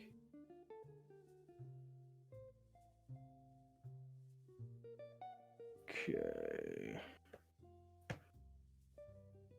Well, let's look at LTO USDT real quick. Robstar Global, CVC, BTC, LTC, Yep, BTC. We did those earlier, Mr. Robstar. Not LTO. I got LTO. Oh, right I thought now. it was LTC. Okay, LTO. Yeah. So let's at least. Yep, like... looking at this continuation long, I would not have taken this continuation long, considering how far above it is above the baseline. Take this at half risk, you would have hit your first TP here, probably be stopped out at break even. Right now, I would be sitting on the sidelines with LTO USD. I think there's some ones that look a little bit better than it. You are starting to get some nice appreciation on the 4-hour, lower time frames. You could get continuation out of this, but based on higher time frames, trading the daily, I wouldn't be looking to touch this. Yeah, considering you just got your take profit long. I mean, a lot of times you get continuation right after the take profit long, but again, this is one of those situations where I just say not my trade, because my goal out here is not to be right, it's just to make money. And I have to look for setups that I reliably can count on. And right here, nope, it's gambling. There you have it. Okay.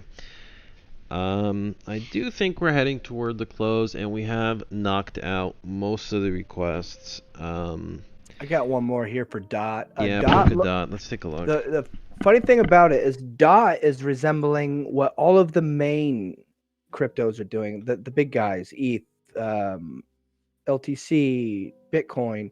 I mean, look at these charts, like Dot USDT, ETH USD. Same chart. BTC USD. Same chart.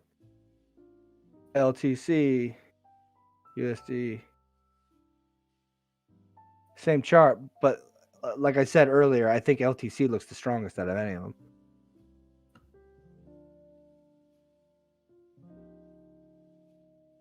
So yeah, I do find that interesting. I do think that you're going to find out that wherever the larger alts or the larger coins, Bitcoin, Ethereum, all of them decide to go, it does appear that Dot is going to... We got some contango going. And as for a signal, WADA just was not there. We're below the dead zone, no rising explosion level. As this could be a good signal per my system, it did not meet all the requirements, so I can't take it. But I do find it interesting that DOT's following along with the majors. Indeed. Yeah, I still have DOT on my to buy list. It's one I want to add to my portfolio. I gotta find a good opportunity. I probably missed a The few. Ethereum killer. I mean, it Got does potential. it does show some good support here. I mean, look at all of these tests. You can confirm that this is going to be some sort of support here. And then within this range, you can kind of assume that that's going to be some kind of support as well. And you can see evidence of that here. Wicking back down, this could be the last moment before continuation. I'm just not getting a good signal for it. And I'm not one to jump signals based off my emotion, because that's gotten me in some hot water well before. Yeah. So might yeah, have, the might next have to break, pick some up next, under 5 or 4 yep, even. the next break of this level, I mean, you got blue skies. So I mean, definitely one to be watching is DOT. On my list, Jay. I'm gonna allocate a bit of my portfolio to DOT. Maybe when it dives into that sub, what is that, 5-ish, sub $5 range. Let me see what your targets here are. I see 4.7-ish. So yeah, around the 4.7 USD mark. Someone remind me to buy some DOT. Yeah. To T-Dub's question here, it's like maybe a dumb question, but I'd be a fool not to ask. As an amateur trader, do you recommend sticking to the 4-hour candles or daily? Well, not a dumb question at all. And it's actually one of the reasons why Kraken Crypto exists. It's one of the reasons why we teach build in systems trading and building that everyone start out on the 24-hour, because it gives you less signals, yes, but it gives you more confidence in what you're doing. And then in the act of building that strategy, you learn a lot. And the time frames actually don't technically matter.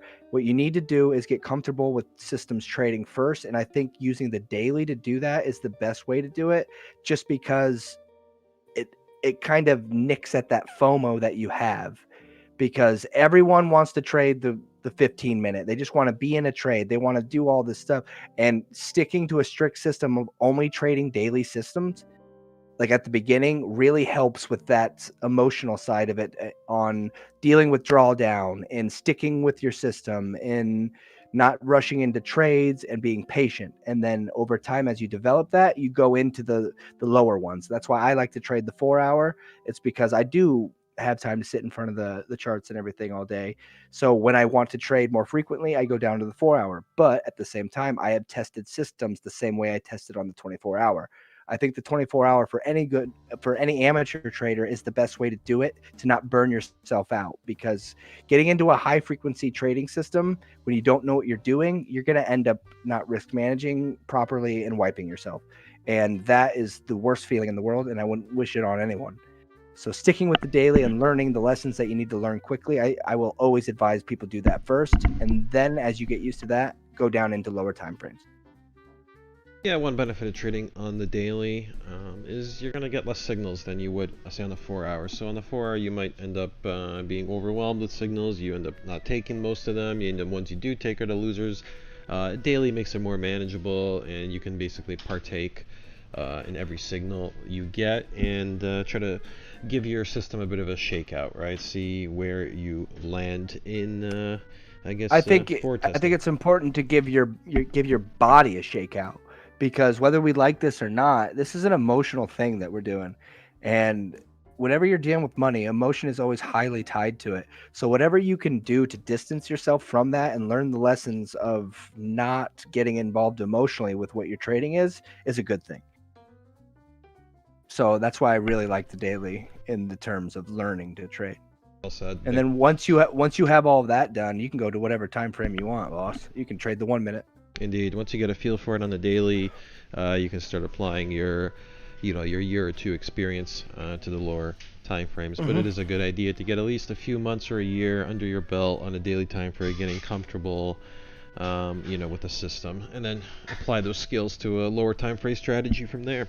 Andrew says, as a new trader, higher time frames is the wisest way to trade. Yes, well said, Andrew. Appreciate your feedback as always in the live chat. Yeah, Andrew also says, depends what you're trading, T-Dub, but larger time frames always give you a better idea of how to trade the lower time frames. Indeed, you want to potentially reference the higher time frames for your lower time frame decisions. You're gonna end up doing that anyways, because once you build a system for whatever time frame it is, you start to get it in tune with it a little bit to where you're like, okay, if it's looking like this on this, I know that the 4 hour is gonna look like this, or you know to dive down, and then once you've tested systems for that, like it almost becomes like you get very in tune with your systems, to be honest with you. So working the daily, figuring out how to do that, you can then use that same recipe to make a system for any other time frame.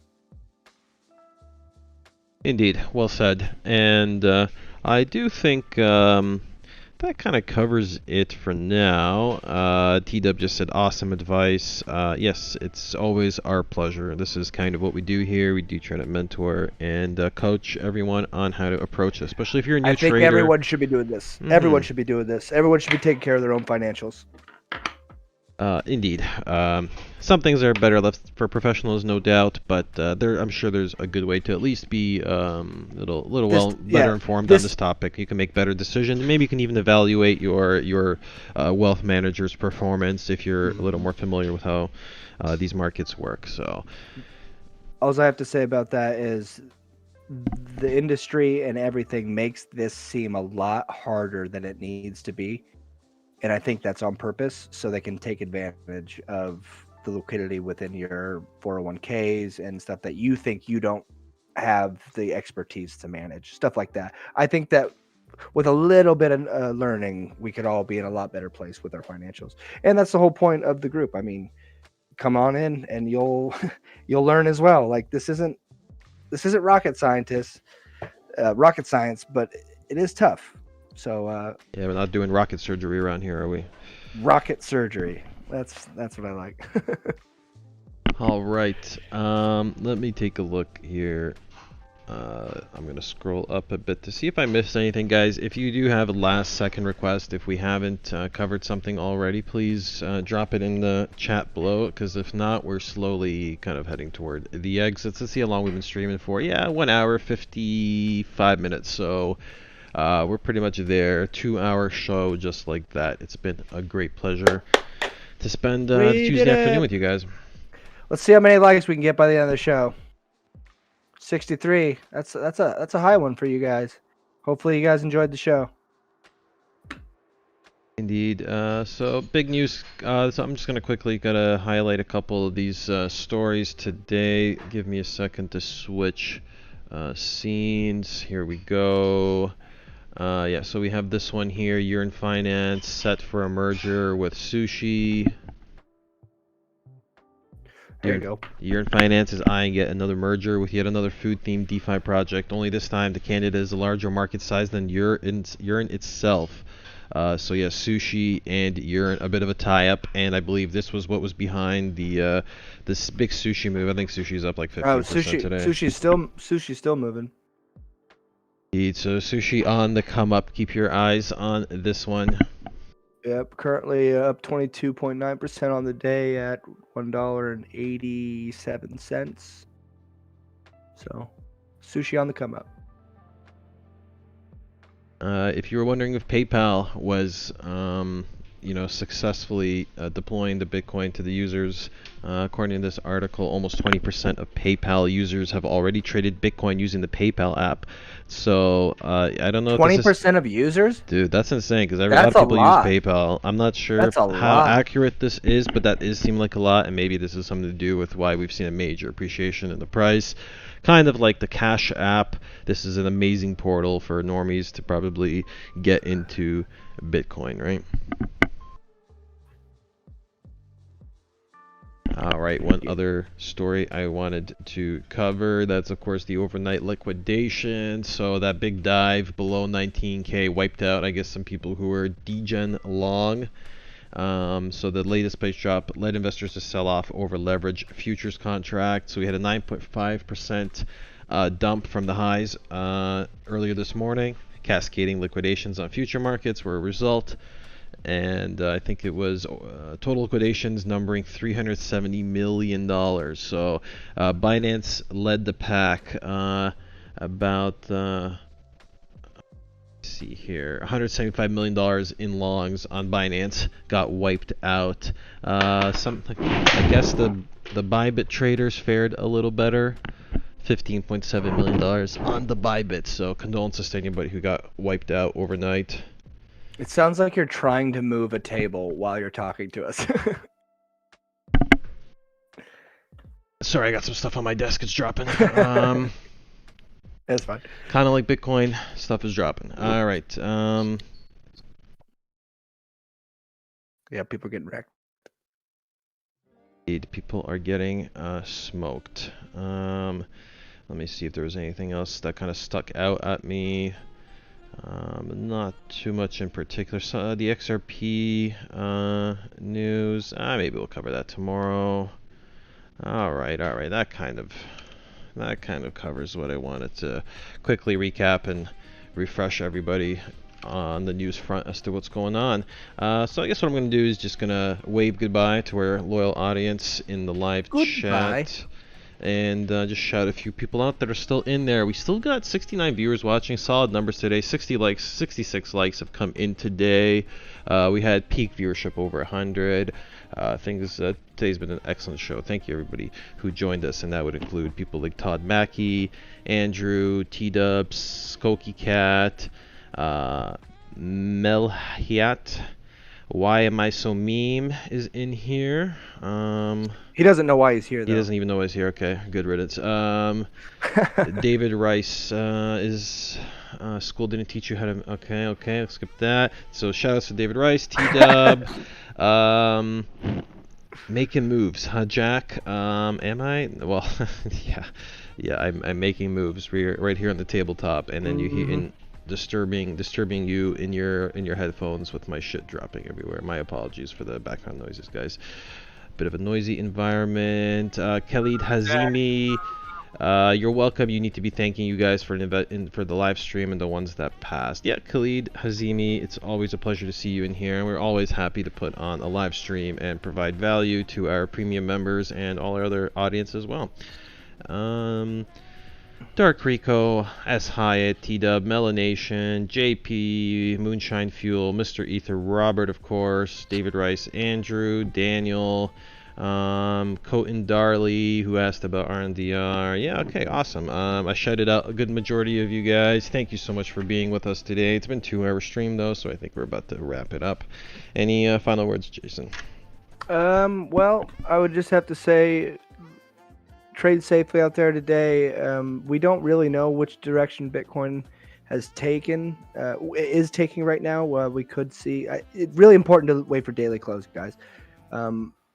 Daily close is going to tell me a lot. I'm kind of sitting on my hands here until daily close to see whether we get a good bullish close or if we get another sell-off. I mean, it just all depends on that. So make sure to be patient. Rome wasn't built in a day. We had a big swing.